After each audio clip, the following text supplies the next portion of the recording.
Unified pension scheme क्या है, OPS को लागू करने से क्यों बच रही है सरकार, सरकारी कर्मचारी अब ओपीएस की मांग बंद कर देंगे या सरकार को ओपीएस आगे देना पड़ेगा, इन सभी झमेलों को समझने का प्रयास करेंगे आज के इस वीडियो में कि क्या है एनपीएस, क्या है यूपीएस और क्या है ओपीएस। ओपीएस की अगर हम बात करें 2004 से पहले जो कर्मचारी सरकारी कर्मचारी रिटायर हो गए थे उनको ओल्ड पेंशन स्कीम के तहत एक धनराशि मिलती थी, एक मुश्त धनराशि, ठीक है, और वो लगातार महीने दर महीने मिलती रहती थी।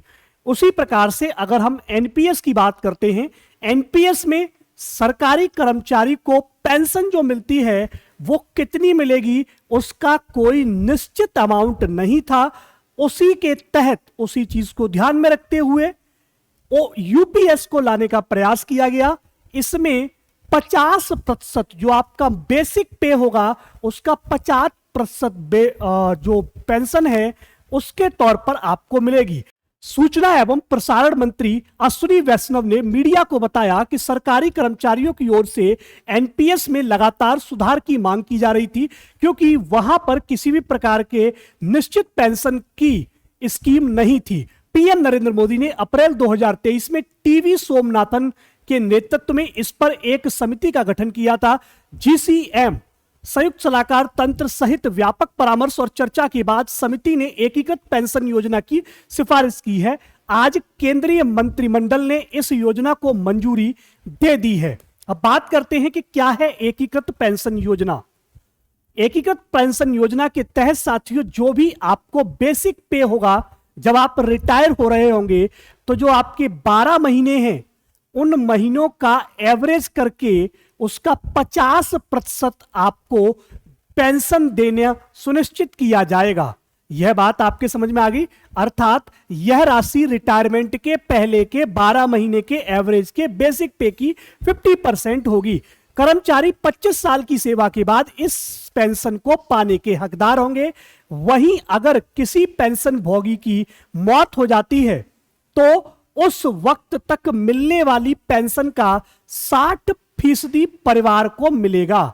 इसके अलावा कर्मचारी की सर्विस 25 साल से कम है और 10 साल से अधिक है तो पेंशन की राशि समानुपातिक आवंटन के आधार पर तय होगी। महत्वपूर्ण पहलू यह है कि कर्मचारी का कार्य वर्ष चाहे जितना भी हो उनकी पेंशन की न्यूनतम धनराशि 10,000 रुपए से कम नहीं होगी। अब बात कर लेते हैं यहां पर कि यह योजना कब लागू होगी।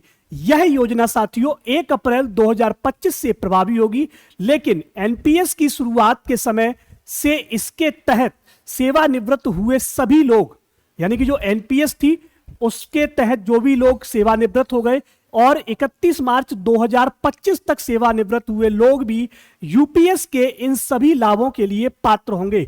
उन्होंने जो भी पैसा निकाला है उसे समायोजित करने के बाद उसका जो भी पिछला बकाया होगा उसको एरियर के तौर पर आपके अकाउंट में क्रेडिट करा दिया जाएगा। ओपीएस की बात करें, ओपीएस में क्या मिलता था। अगर हम ओपीएस की बात करते हैं कि ओपीएस में क्या मिलता था तो पेंशन के तौर पर कर्मचारी के वेतन की आधी राशि, जो वेतन मिलता था उसकी आधी राशि साथियों पेंशन के तौर पर कर्मचारी को दी जाती थी।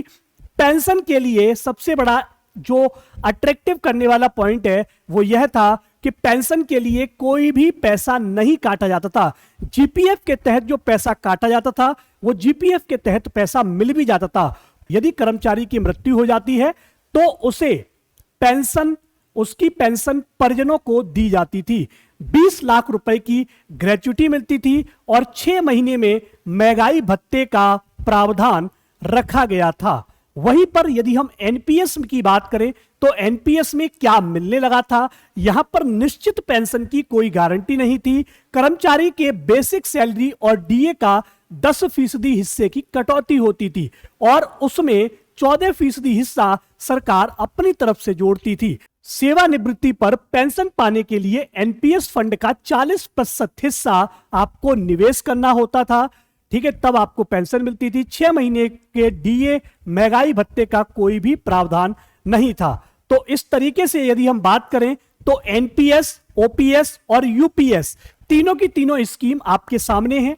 आप कमेंट बॉक्स में यह जरूर बताइएगा कि किस स्कीम में आपको सीधा सीधा फायदा नजर आता है। मुझे लगता है कि कर्मचारी की ओपीएस की मांग कहीं ना कहीं तक जायज है, क्योंकि वहां पर हेल्थ इंश्योरेंस का भी एश्योरिटी दी जाती थी, साथ ही साथ 20 लाख की ग्रेच्युटी और आपको जीपीएफ फंड भी मिलता था।